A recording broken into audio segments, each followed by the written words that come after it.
Músculos aductores del pie.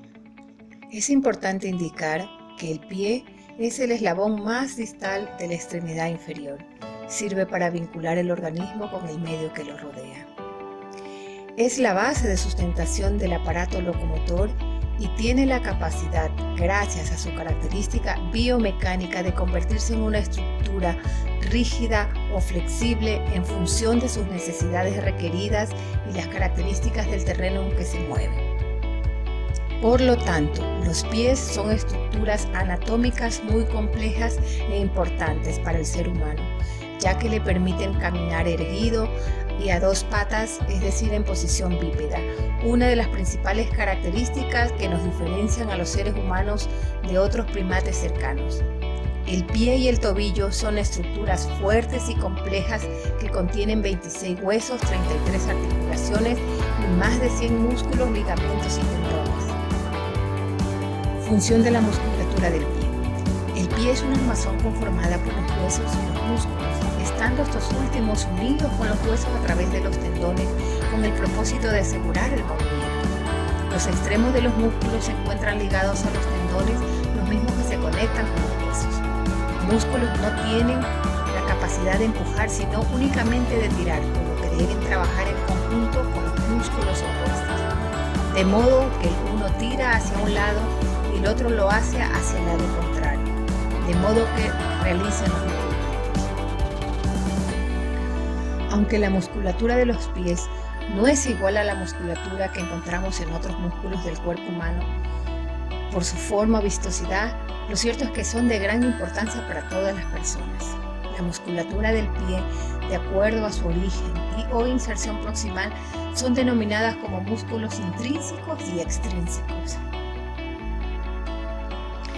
Músculos intrínsecos son músculos que se originan e insertan en el pie. Son los encargados del movimiento de los dedos, el apoyo del peso del cuerpo en los pies y su movimiento durante la locomoción.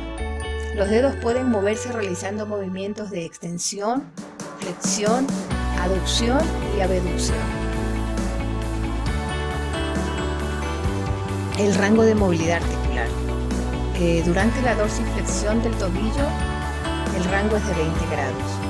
Durante la flexión plantar, el rango de movilidad es de 50 grados. En movimiento de inversión, 5 grados. Eversión, 5 grados. Aducción del pie a 20 grados. Abducción del pie a 10 grados. Dentro de los músculos intrínsecos podemos dividirlos en dos regiones: dorsales, aquellos que se localizan en la parte superior del pie o empeine, y en plantares, aquellos que se van a localizar en la parte inferior del pie o planta. Los músculos intrínsecos dorsales del pie. Son dos músculos y ambos se caracterizan por ser cortos y permiten realizar movimientos de extensión. Tenemos a estos al músculo extensor corto del dedo gordo y el músculo pedio o extensor corto de los dedos. Músculo extensor corto del dedo gordo. Se origina en el calcáneo y se inserta en la falange proximal del dedo gordo. Su contracción provoca la extensión de este. Este músculo se mueve de manera totalmente coordinada con el músculo extensor largo del primer dedo, que se encuentra en la región anterior de la pierna. Músculo pedio o extensor corto de los dedos. Este músculo se origina y se extiende desde el astrágalo y el calcáneo hasta los 4 primeros dedos. Su contracción provoca la extensión de los dedos segundo, tercero y cuarto del pie y actúa igual que el músculo anterior con el músculo extensor largo de los dedos que se encuentra en la región anterior de la pierna.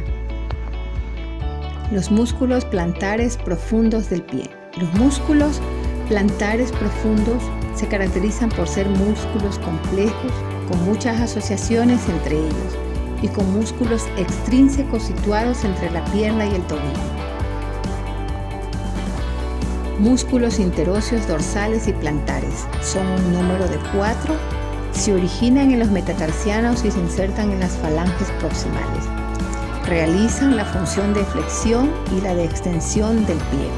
así como la abducción y la aducción de los dedos, usando de base y referencia el eje del pie. Músculo oponente del quinto dedo. Se origina en la base del quinto metacarpiano y se inserta en el borde lateral del quinto metacarpiano.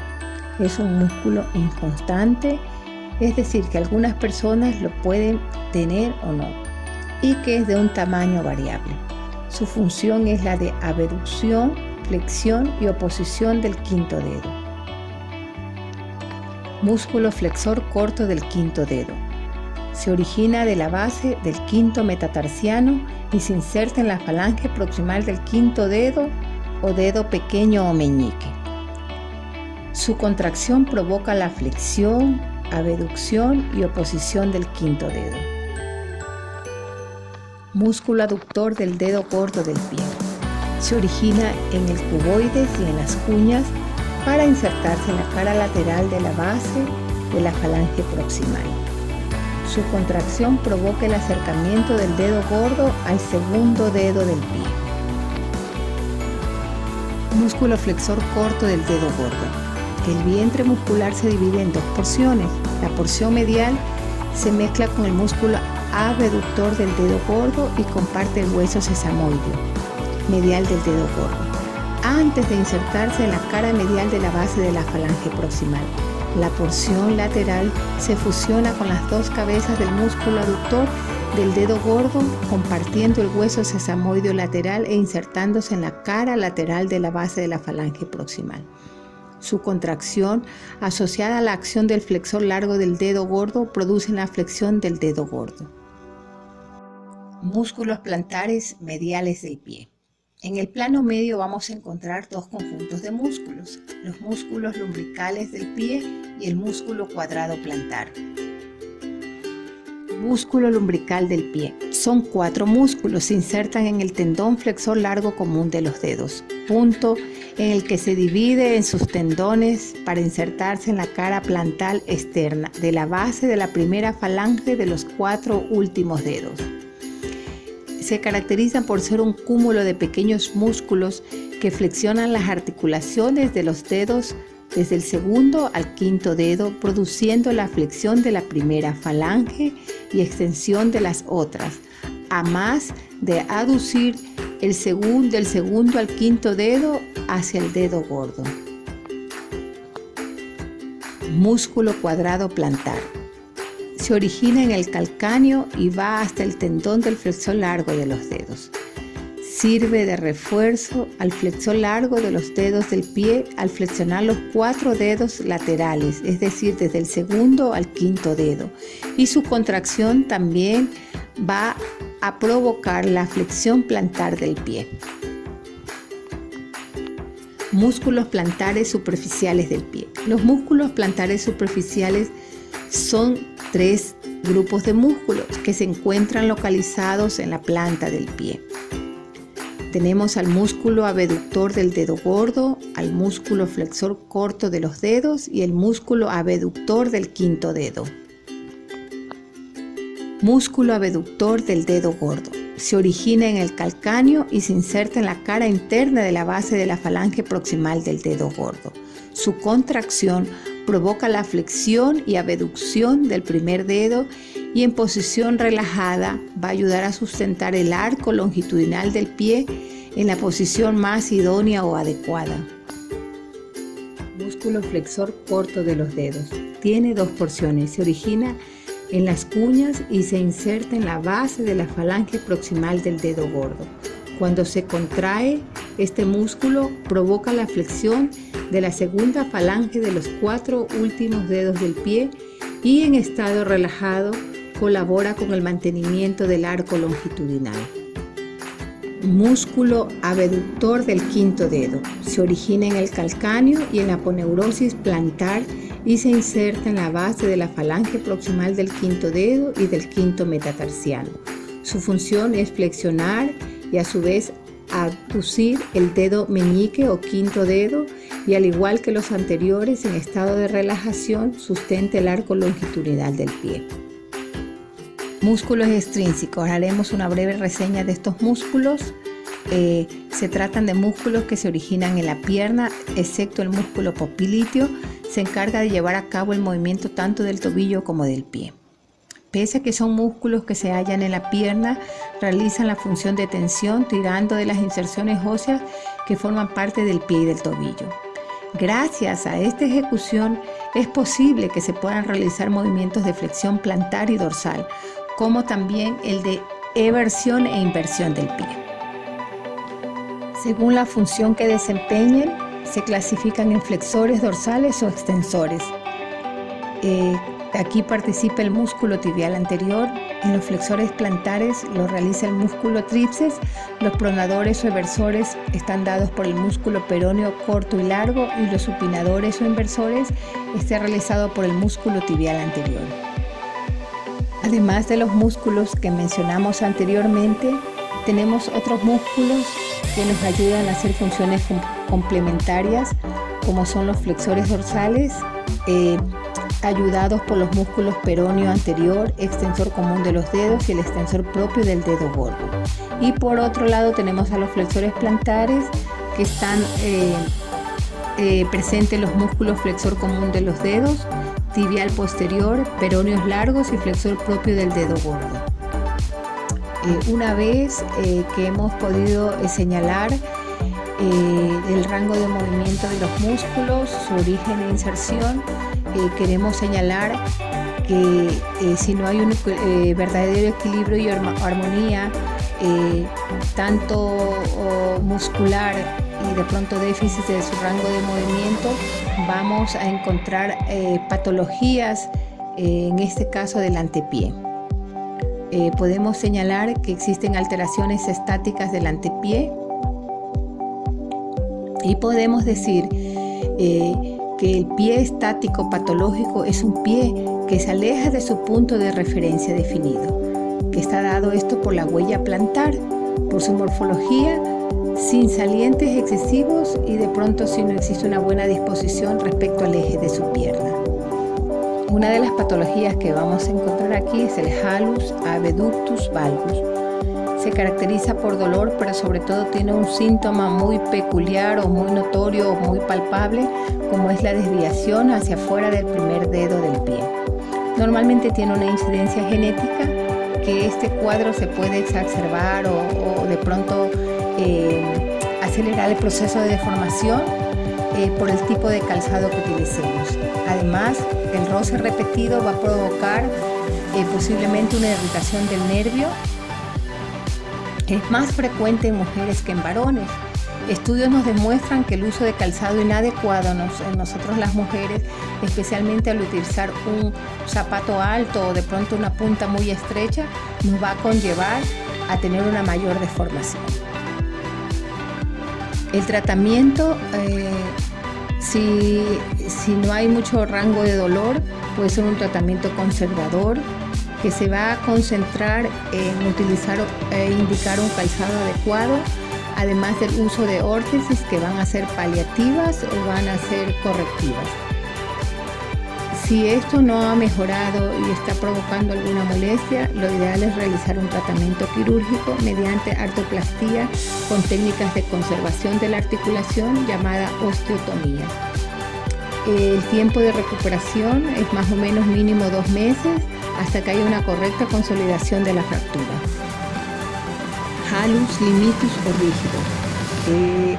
Se caracteriza realmente por una artrosis en la articulación metatarso-falángica del primer dedo, cuyo origen o causa puede ser reumático, gotoso, congénito, o puede ser provocado por una mala praxis quirúrgica o resultante de una fractura intraarticular.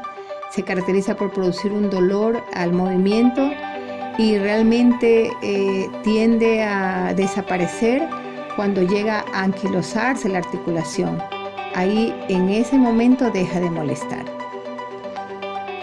Hallux limitus o rígido, para este tipo de hallux el tratamiento al principio tiende a ser conservador,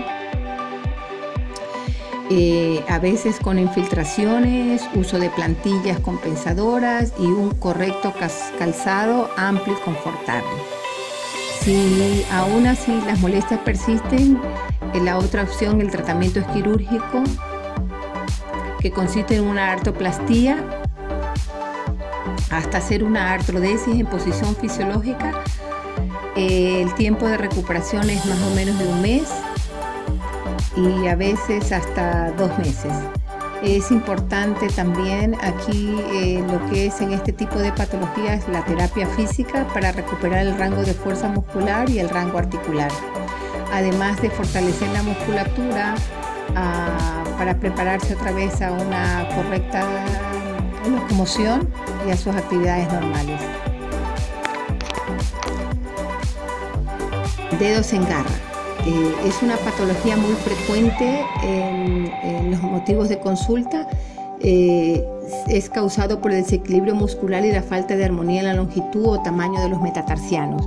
Se cree que tiene un resultado evolutivo en lo que es la zona del antepié, posiblemente por un pie plano o un pie cabo, y que este problema se va a acrecentar mayormente si utilizamos calzados muy cortos. Cuando la garra es reductible, algunos tratamientos nos va bien al utilizar tratamientos conservadores, como es el uso de órtesis, mejorar los rangos de movimientos al realizar terapia física, pero cuando ya existe una anquilosis, es decir, una fusión de los huesos, y hay mucho dolor, muchas de estas patologías terminan en cirugía. Insuficiencia del primer radio. La insuficiencia del primer radio se habla que el factor es congénito o provocado por una cirugía del primer metatarsiano o un desequilibrio músculo-esqueleto, y que puede normalmente derivar hacia el halus valgus o hacia la distrofia de la segunda cabeza metatarsiana. También una de las patologías muy frecuentes, sobre todo en las mujeres, son las metatarsalgias, cuya característica es un dolor localizado en la planta del pie, en la zona metatarsial, concretamente la zona que corresponde a la cabeza del hueso metatarsiano. Las metatarsialgias son una de las causas muy comunes en una consulta. Se cree que tienen una incidencia de un 75-80% de consulta. Son más frecuentes, como lo dije anteriormente, en mujeres más que en varones, en una proporción de 4:1. Se manifiesta mayormente en las personas de adultas, siendo muy raro encontrar en niños o adolescentes. Aquí tenemos mucha incidencia en las mujeres con el uso de calzado alto. Como les explicaba, las causas que producen dolor en la parte anterior del pie pueden ser muchas causas, pero una de ellas está relacionada con la alteración biomecánica del pie, caracterizado por concentrar una presión muy exagerada en la parte anterior del pie en su apoyo plantar, es decir, hay una hiperpresión. El tratamiento para el dolor es el uso de fármacos antiinflamatorios o analgésicos y, de ser necesario, infiltraciones con corticoides, anestésicos locales y tratamientos determinados como para las metatarsalgias, como son por ejemplo la fisioterapia, ciertos ejercicios de estiramiento de los músculos del pie. Cuando la causa de la metatarsalgia es mecánica, lo que va encaminado es el uso de plantillas personalizadas para lograr corregir el desequilibrio y liberar la presión que se produce durante la marcha. Las plantillas ortopédicas suelen diseñarse con una barra retrocapital o una almohadilla metatarsial que vaya a ayudar a repartir las presiones hacia las otras zonas de la planta del pie, y por lo tanto va a liberar lo que es la presión y disminuyendo por lo tanto la presión y relajando la zona metatarsiana.